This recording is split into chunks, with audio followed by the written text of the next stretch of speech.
Olá, pessoal do YouTube da Rádio Tropical. Hoje a gente vai conversar com a Jéssica Mota, que é professora universitária e advogada, para a gente falar sobre a Lei de Proteção de Dados. Tem muita gente preocupada com as mudanças que vêm por aí.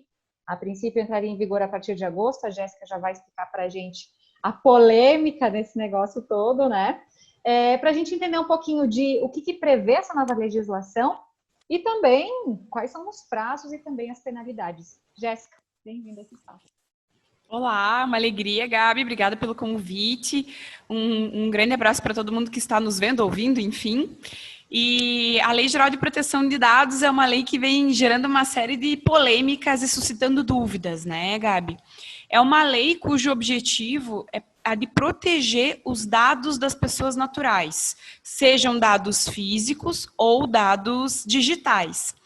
Essa lei, ela foi aprovada em 2018 e ela vem numa toada assim, internacional, inspirada pela GDPR, que é a General Data Protection Regulation, uma lei que foi aprovada na Europa, entrou em vigor em 2018 e que trata dessas questões de proteção de dados.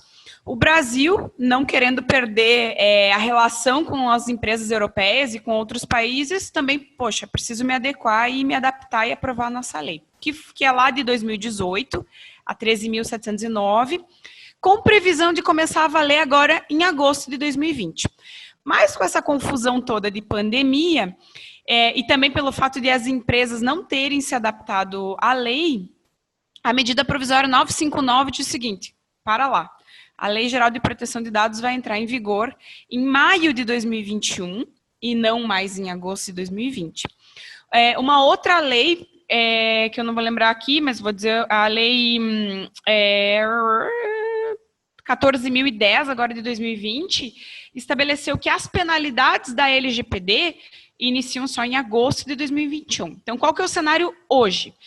Lei entra em vigor em maio de 2021, com penalidades em agosto de 2021. Esse é um prazo, assim, no melhor dos cenários, para as pessoas físicas e jurídicas se adaptarem. Se essa medida provisória 959, que já foi prorrogada, não virar lei, volta a valer agosto de 2020, que é o pior dos cenários. Acho que sobre a vigência é isso. Total. O que acontece a partir, o que muda a partir do momento que entrar em vigor essa lei, independente se for agosto desse ano, maio do ano que vem? Os nossos dados até então não estavam protegidos ou essa proteção era limitada? O que muda a partir de agora? Ótima pergunta, Gabi. Bem, a Lei Geral de Proteção de Dados é só uma norma que trata de proteção de dados. Já existe um arcabouço legal que prevê essas questões antiga. A nossa Constituição Federal, que é de 88, Código de Defesa do Consumidor, o Marco Civil da Internet, a Lei Carolina Dickmann, que fala dos crimes virtuais. Então, internet não é terra sem dono.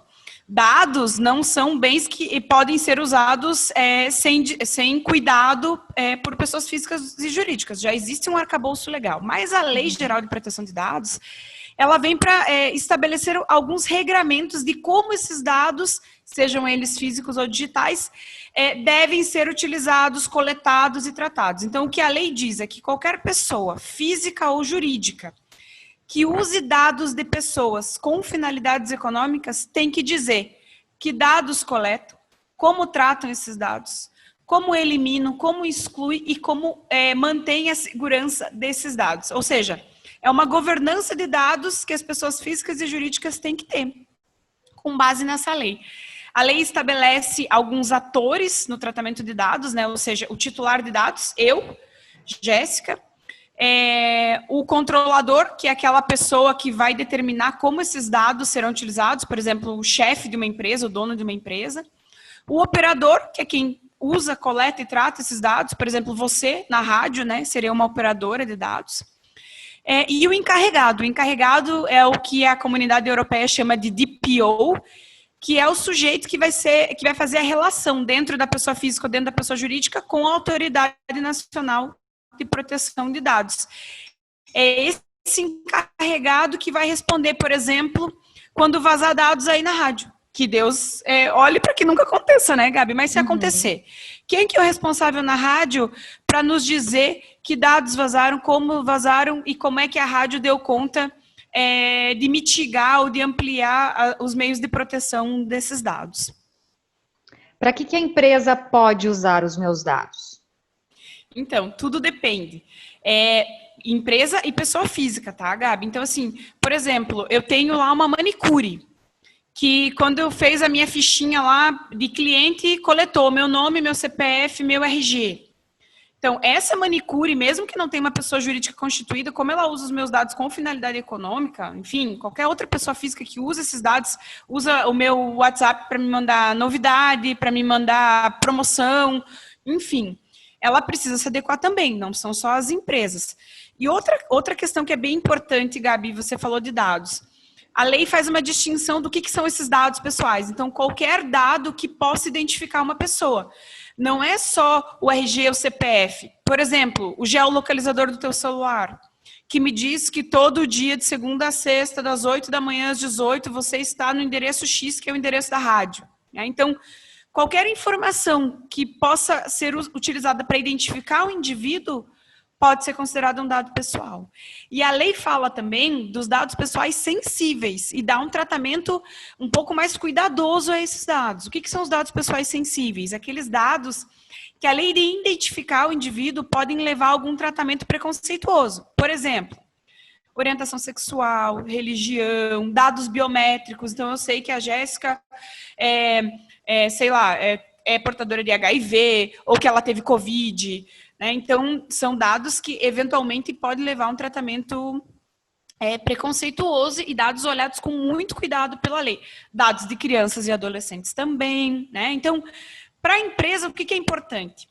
A empresa que precisa, ou a pessoa física que precisa se adequar. A lei traz no seu texto a necessidade de compor um relatório.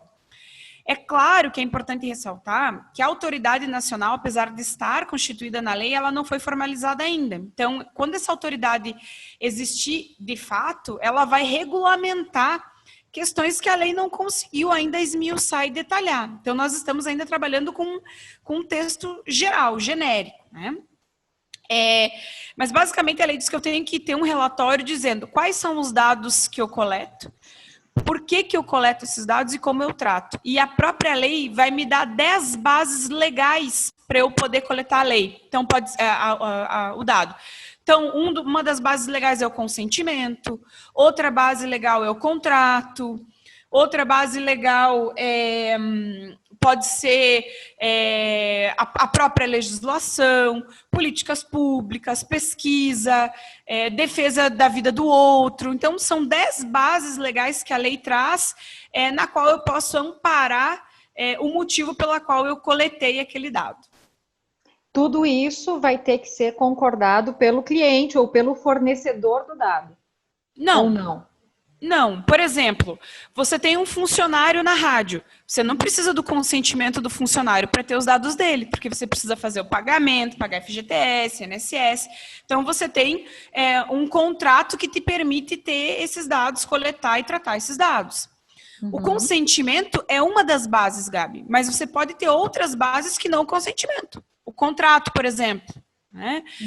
A própria lei. Então, a lei obriga que eu tenha informação X do ciclano, para fins trabalhistas. Eu não preciso ter o consentimento do ciclano, porque a lei me dá uma outra base legal de coleta de dados. Então, o consentimento é uma base. São 10 as permissões legais para eu coletar, tratar e ter um dado em meu poder. Assim, desculpa, só para não perder o raciocínio.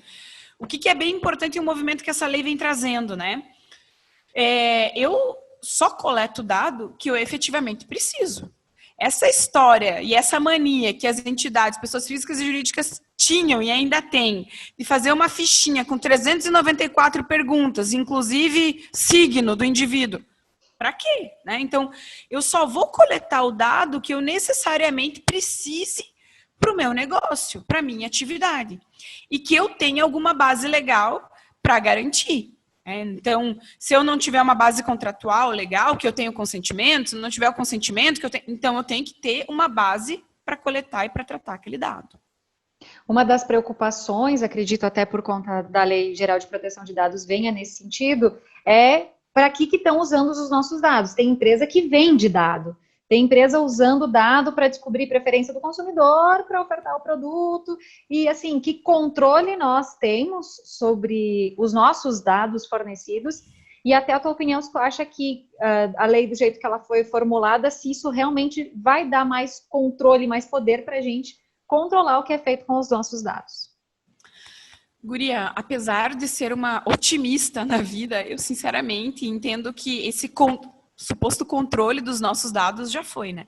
A partir do momento que você baixa o aplicativo no teu celular, de Instagram, Facebook, WhatsApp, você obrigatoriamente, para poder baixar o aplicativo, você já dá acesso a uma série de informações pessoais sua, mídias, agenda. Então, por outro lado, isso vai forçar as empresas a terem um cuidado redobrado.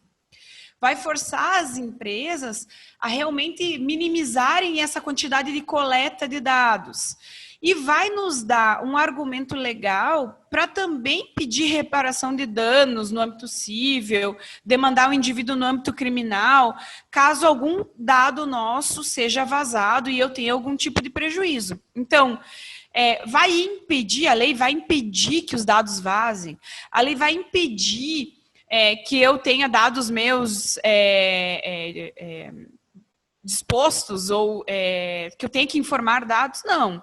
Mas vai minimizar, né? Até porque, assim, o que tem acontecido? As empresas grandes, em especial as empresas estrangeiras que já estão adequadas à lei, elas começam a cobrar dos seus parceiros, dos seus clientes. Então, a empresa grande, agora, para negociar com a média, está cobrando a média. Está dizendo, como é que você está se adaptando à lei? A média cobrando a pequena. Por quê? Porque se eu negocio com uma empresa e ela não está adequada e um dado meu vaza por esse terceiro, eu respondo também. Então, isso vai gerar um efeito dominó. Eu não vou mais negociar com uma empresa que não esteja adequada à Lei Geral de Proteção de Dados, porque eu corro o risco dela vazar um dado que eu tenha disponibilizado para ela e eu responda por isso. Então, são várias questões. Eu penso que a grande vantagem da lei é suscitar esse movimento da cultura de proteção de dados. Porque hoje as pessoas têm uma ideia super equivocada de que, não tem nenhum problema você ter o meu CPF, tudo bem, minha vida é um livro aberto. Cara, eu escuto isso o tempo todo. Não, né? Não é. Então, se a tua vida é um livro aberto, digita aqui para mim as senhas do teu e-mail, do teu banco. Não é assim. A gente tem informações que são importantes e precisam estar resguardadas. Tá? E a lei vem trazendo esse movimento, assim, olha, quem eu sou importa, os meus dados importam. E aí as empresas de marketing faziam o que com tudo isso, né? Como é que fica? Os leads. Vai existir uma permissão, uma base legal também para as empresas de marketing que continuem atuando. Né? Então, eu posso, por exemplo, consentir que os meus dados sejam disponibilizados. Por quê? Para eu ter uma experiência como consumidora melhor. Né? Então, interessa, por exemplo, que a empresa que eu costumo comprar saiba das minhas preferências em termos de consumo. Por quê? Para me ofertar e me dar uma experiência de consumo melhor. Eu acho que é isso, sabe? A possibilidade que o usuário, que o titular tem de escolher. Então, isso é muito legal com relação à lei. E como a lei não entrou em vigor ainda, Gabi, a gente ainda não sabe muito bem como é que isso vai acontecer nos próximos meses. Né? Então, esse é o grande papel também da Autoridade Nacional de Proteção de Dados, de entender essa dinâmica, que a nossa dinâmica no Brasil e da nossa realidade cultural é diferente do que acontece na Europa. Então, isso precisa ser adequado. Uma lei, ela não pode ser... Claro que a nossa inspiração é na GDPR, mas as realidades são diferentes. Então, a gente vai ter que adequar a nossa cultura, as nossas realidades, a nossa experiência também, essa lei, né? Você citou um caso interessante, que é a questão de grandes empresas, especialmente as de rede social, de qualquer tipo de aplicativo que a gente usa no celular, GPS, localização ativada, né? Você já tem que autorizar microfone, você já tem que autorizar a câmera, aí a pessoa diz, nossa, mas eu falei desse sapato e agora aparece propaganda desse sapato. Então, é o universo, né? Que quer que eu compre, não é. Exato. Existe outro nome para o negócio, e é dados, né?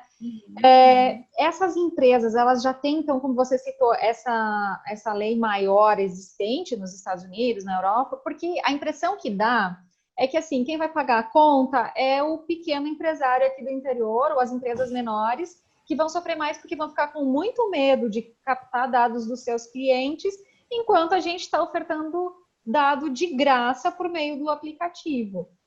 Isso.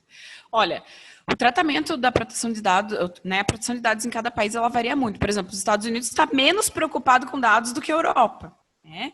Então, a gente vê os escândalos da Facebook com relação a Cambridge Analytica, enfim, e a todo tempo vazamento de dados.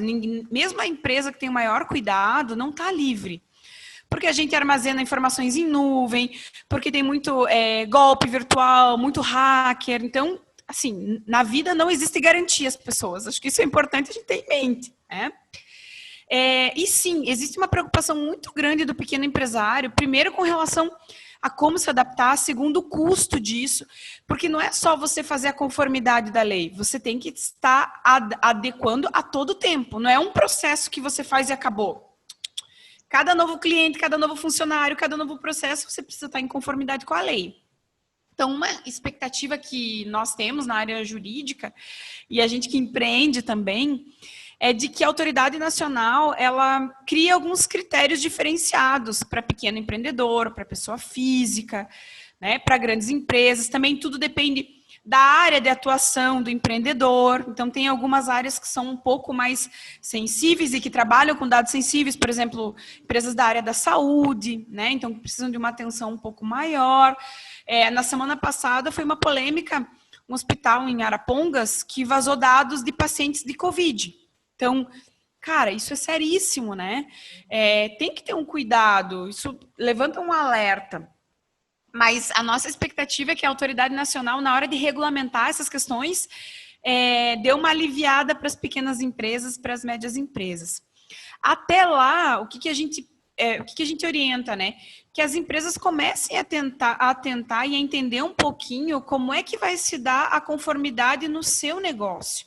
O objetivo da lei não é inviabilizar o negócio. Pelo contrário, eu tenho que garantir que o meu negócio persista com qualidade, né, com rentabilidade. Como que eu faço isso, então, né? Tem uma receita pronta? Não tem. Cada negócio vai ter que se adaptar. Então, tem muitas variáveis, né? Que tipo de negócio que eu tenho? Eu trabalho no mundo virtual, só no físico? Atuação internacional, regional, local? Qual que é o meu produto? Que informação que eu coleto? Mesmo as empresas que trabalhem com B2B, né, business to business, eu não trabalho com dados de pessoas físicas, então eu não preciso me preocupar com a lei. Ué, mas para lá, tu tem funcionário? Tu tem funcionário, tu tem dados pessoais sob teu poder. Pelo menos dos funcionários. Então, tem que se adaptar, tem que entender como é que a lei vai impactar cada empresa e começar a fazer o processo de adequação ainda com tempo, pensando no melhor dos cenários, que a lei, ou pior, né, que a lei entrando em vigor em maio, eu tenho tempo para me adaptar, fazer com calma, com planejamento. A gente sabe que é um momento difícil da pandemia, né, pós-pandemia, mas assim, tem que começar a pensar e usar isso como uma vantagem competitiva para o empreendedor. Tu imagina que incrível poder usar a adequação da lei como uma vantagem. Então, dizer para o meu cliente, para o meu fornecedor, olha, os teus dados estão seguros comigo. Ou, pelo menos, eu estou tomando todas as medidas necessárias para que os dados das pessoas que estejam sob meu poder estejam o mais seguros possível. Né? Que eu esteja fazendo a governança de dados necessária para minimizar a chance de vazamento. Então, usar isso a favor do empreendedor. Eu vi casos de algumas empresas que já estão criando, claro que empresas de médio e grande porte, né? Estão tendo que criar setores específicos para cuidar da proteção de dados dentro da empresa por conta dessas mudanças. E aí que vai gerando a insegurança, tá? Como é que o pequeno vai ficar que nem tem um RH direito que dirá cuidar de proteção de dados? O que a gente entende é que assim, a lei exige que a pessoa física, a pessoa jurídica tenha um encarregado de dados, né? O DPO, que é o cara que vai responder a todas as demandas afetas ao tratamento e à proteção de dados. Para as empresas maiores, médias e grandes, a ideia é que você tenha, inclusive, um funcionário dedicado a essa atividade, de preferência sem vínculo com a empresa, como se fosse um auditor externo. As pequenas, a gente entende que vão ter um tratamento diferenciado e que possivelmente um funcionário de RH, de TI, possa assumir isso de modo conjunto. O que é importante, né? a adequação da lei é uma atividade interdisciplinar, que vai depender dos gestores da empresa, dos funcionários de ponta da empresa, TI, jurídico. Então, não é só uma atividade que o jurídico faz, que a TI faz. É um trabalho realmente interdisciplinar. Porque, além da proteção de dados e das questões legais, eu tenho a segurança de dados, que passa pela tecnologia da informação. Então, é bem importante que esse trabalho seja um trabalho conjunto. E outra questão, né, que tem assustado um pouco os empreendedores é a questão da multa, das penalidades. Tem se falado muito assim, meu Deus, se vazar dados eu posso ser penalizado com uma multa de até 2% do meu faturamento, limitado a 50 milhões de reais. Então, é um valor de sanção que realmente assusta o empreendedor. Uhum. Mas o que me assusta mais do que a multa, que é uma multa alta, são as outras penalidades previstas na lei, que vão de advertência até a publicização do vazamento. Então, tu imagina que prejuízo gigante para o empreendedor que vai ter divulgado que dados de seus clientes vazaram de dentro da sua empresa. Outra penalidade muito grande é a inviabilização de que a empresa trabalhe com dados pessoais, tenha suspendido as suas atividades ou o tratamento de dados. Então, dependendo do modelo de negócio, você simplesmente inviabiliza a continuidade da empresa. É só fechar a empresa, não tem mais o que fazer.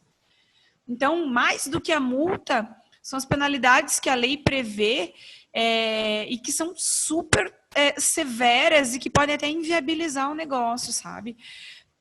Então, demanda, assim, um cuidado do empreendedor para entender essa lei, entender como que ela vai impactar o negócio e de que modo esse empreendedor pode minimizar os efeitos de uma penalidade caso um vazamento aconteça. E ninguém está livre disso, né, Gabi? Até as melhores empresas podem correr o risco de, né, podem ter dados vazados. Tá certo.